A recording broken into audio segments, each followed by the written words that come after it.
Salut tout le monde, bonsoir, bienvenue dans la planque à Max. Ce soir, j'ai un invité encore une fois, Sébastien, Yes. de Jasage de jeux de rôle. Yes. Donc, on va parler d'un petit sujet très intéressant ce soir. Tuer ou non ses joueurs? Moi, je vais avoir ton avis en premier. Ben, si on fait un... Moi, j'aime ça faire des backgrounds, des histoires, tu sais. Oui. Plus jeune, quand j'ai commencé à être maître, là, on dirait que j'aimais ça, tuer les joueurs. J'étais comme un peu... Ah, c'est moi qui ai le power, tu sais. T'es le sadique. Ah oui, deuxième édition, là, Donjon Dragon deuxième édition avancée, j'aimais ça. Là, est comme arrivé la 3. On dirait, là, la 3, je suis plus tombé dans un pattern de... Je crée un film avec les joueurs, fait que je voulais plus là, qu'ils meurent, tu sais. Fait que là, je déclownais, tu sais. Tu voulais qu'ils se rendent jusqu'au bout de Tu l'histoire. sais, mettons, là, on va dire le syndrome Lord of the Ring. Tu sais, tu veux que l'histoire se réussisse. Okay. Fait que, tu sais, si je tue Frodo puis que l'anneau apparaît, la game est finie, puis...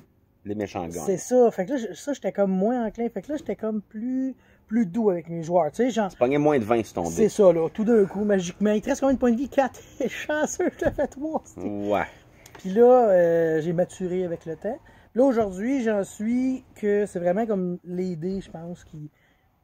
Je pense que ça a un lien direct avec les aventures que je crée. Avant, comme je disais, le syndrome Seigneur des Anneaux qui fait que tu as une histoire puis tu veux te rendre au bout, tu fais attention à tes joueurs. Là, à cette heure, l'histoire se crée en jouant puis tout. Tu sais, moi, j'ai comme mes deux exemples, c'est ma game de Kazayazos de Donjon Dragon, 5e édition. C'était tellement sandbox que j'en ai tué un joueur. Là. Le gars, il est allé écœurer le boss des kobolds. Là. Ben, il a fait zap, Lightning Bolt, puis il est mort de 2 coups. Je pense que j'ai fait 45 de dégâts. Mais il a comme écœuré... Faut pas faire ça. Non, on n'écœure pas le boss des kobolds. C'est plus fort qu'on pense. Oui, c'est ça. C'est un kobold qui avait 5 niveaux de sorcerer. Mais, je veux dire, il est mort sur le jet, puis j'ai brassé le jet devant lui. Tu sais, lui, je pense que c'était un genre de prêtre qui se pensait tough. Là. Il venait de se craquer 3 togs à lui tout seul. Là. Un kobold l'a downé. Ouais. Puis, ça revient au sujet de on cache pas les dés. C'est ça. On cache pas les dés. C'est pas bon. On les brasse. On les brasse. Puis l'autre exemple, c'est Saint by Night aussi, que je joue l'histoire. Puis, comme on disait, genre, tuer ou non ses joueurs, ben, ce qui est le fun de Vampire, c'est que tu tues pas nécessairement. La torpeur, c'est peut être pire. La torpeur, c'est aussi bon. Là, ton joueur, il est hors jeu. Après ça, tu as comme libre arbitre dessus. Là. Parce que j'avoue, tuer ou non ses joueurs, ça peut dépendre du jeu. Ouais. Cthulhu, t'es tué tes joueurs. Ouais, c'est ça. Ils vont devenir fous, ils vont tuer tout le monde, ils vont se faire tirer dessus. Tu joues pour mourir. Tu joues pour crever, tu sais que tu vas crever. Vampire, là encore une fois, le Final Death, moi personnellement, c'est pas la pire chose.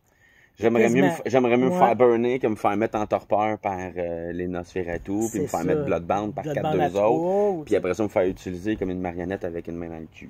Ouais, j'avoue, puis tu sais, surtout qu'elle est pas propre, la main des Non, il y a des bouts qui restent. On est tous passés par là. Mais tu sais, ça m'a fait perdre. Oui, c'est ça, dans le fond, mettons à Vem, tuer ou non ses joueurs, la torpeur, on dirait que ça fait encore plus peur quand t'affrontes quelqu'un qui fait de la grave, genre.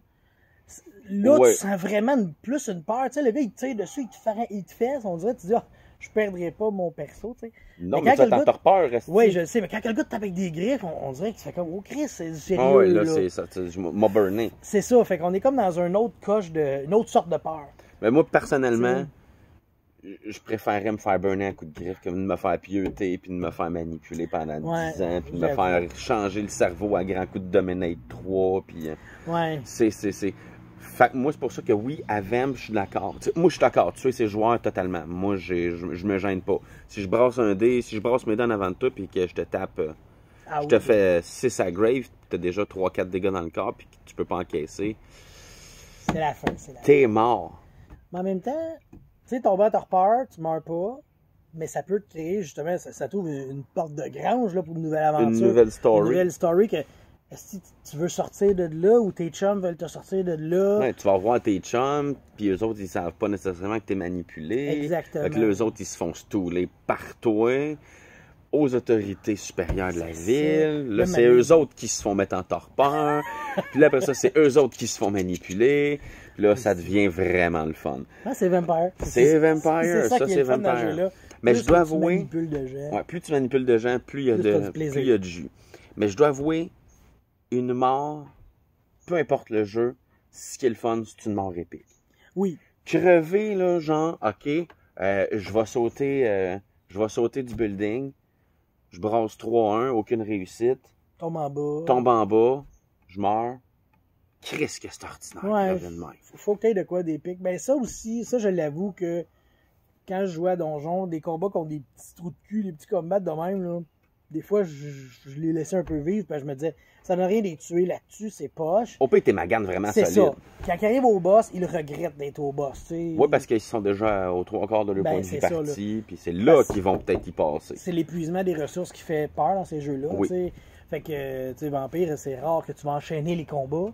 Oui. Tu sais, tu vas en faire un, puis c'est... Tu vas te pousser. C'est ça, là, tu t'as gagné, t'es content, ou... Hit and run. À quel point t'as gagné, qu'est-ce que ça t'a coûté gagner. Ah, c'est pas parce que tu t'as tué quelqu'un à Vemp que t'as gagné. Non, effectivement. Au contraire, tuer quelqu'un à Vemp, tu t'es peut-être juste mis un autre quelqu'un à dos. Il y a ça. C'est tellement un autre univers, tu sais, puis quand on parlait, c'est ça, dans Cthulhu, ben, c'est un peu le but de la chose, tu peux devenir fou, mais ton bonhomme, tu le perds pareil. Oui. Puis c'est moins épique, mais en même temps, tu le sais dans quel bain t'es rentré. T'sais. Oui, oui. Moi, personnellement, comme j'ai déjà dit dans d'autres vidéos, moi, Cthulhu, c'est vraiment pas mon turn-on. J'aime ça jouer un personnage que je le sais que je peux faire vivre longtemps.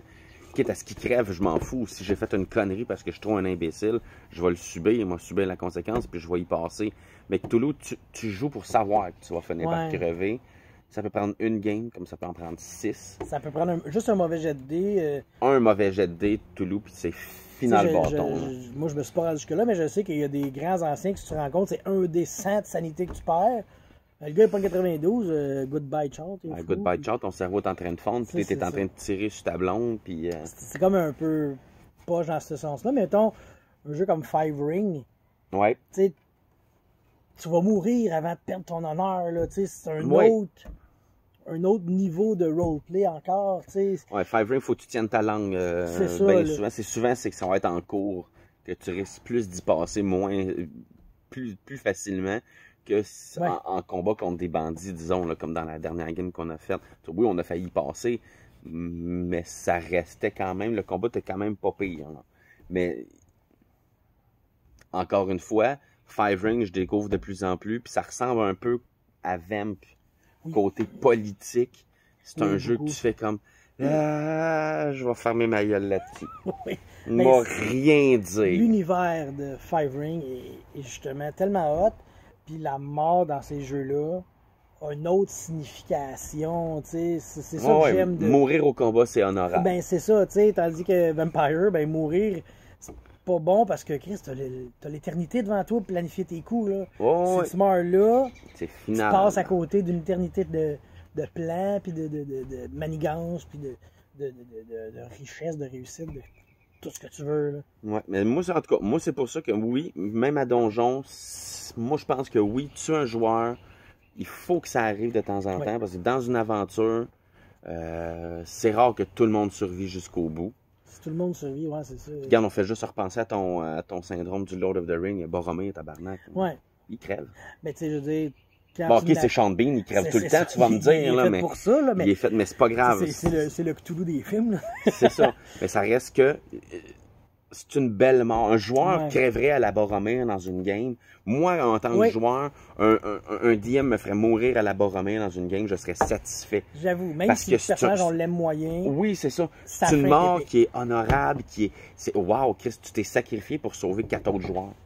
Ouais, ça, c'est vraiment cool, tu sais. Fait pour la continuité de la quête, ça, je trouve que, regarde, c'est fantastique. C'est vraiment une belle mort dans un jeu de rôle. Cet exemple-là. Une autre chose qui a aidé à accepter la mort des personnages, Game of Thrones. Tu sais, ils en ont tellement... eux autres, s'ils en beurraient puis ils en coupaient des têtes. Ah ouais, mais moi, j'aimais ça. Ben, c'est ça. Je trouve que... Puis même des personnages que tu t'en attends pas. Puis tout, tu sais, je veux dire... Ah ouais, le meilleur exemple, Faceplode. Lequel ça, c'est... Le Red Viper. Ah oui. Faceplode. Mais tu sais, quand tu commences à écouter la série puis que Sean Bean meurt, ouais, ça, tu t'en attends pas la première fois que tu l'écoutes. Non, tu te dis, oh non, il va arriver quelque chose, il va ben arriver quelque chose, il va arriver quelque chose. J'ai des preuves, floc. Tu fais comme, OK, il est mort, là. Il est Ouais, vraiment mort. c'est vraiment le premier personnage important, là. qui font... Fini. Ouais. Tu reviendras pas. On va te revoir en flashback, that's it, mon esti. C'est ça, puis pas beaucoup, là. T'sais. Non. Fait que je pense qu'il y a ça qui a fait que tuer les personnages a été comme un peu plus acceptable, peut-être. Ouais. En tout cas, moi, dans mon esprit de maître, je pense que ça l'a joué un rôle un peu. Ouais. Beaucoup Walking Dead aussi. Oui, Walking Dead aussi. Walking Dead aussi, parce qu'il tuait des personnages qui étaient quand même relativement principaux. Oui. Puis tu sais, je veux dire, mais Walking Dead, tu t'en attends dans le sens que c'est tout est hostile. Oui, c'est tout est contre toi. Il n'y a rien qui est pour toi, puis quand tu trouves un village, ben il va arriver de quoi que si les zombies vont revenir te défoncer tes murs, ou il va y avoir quelqu'un d'hostile juste à côté. Dans le village. C'est ça, tu sais, Game of Thrones, au moins, normalement, t'as ta famille, tu sais, qui te protège. Ouais. Fait qu'il y avait ça, mais des fois, ça peut mal tourner pareil, mais tu sais, c'est ça,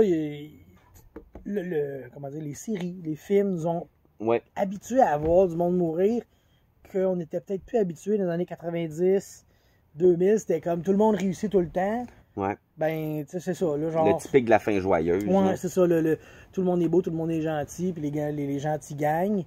Je pense que ça a comme teinté nos parties du jeu de rôle. Ouais. Puis là, aujourd'hui, on sort de ce pattern-là, je pense. Ouais. C'est de la philosophie.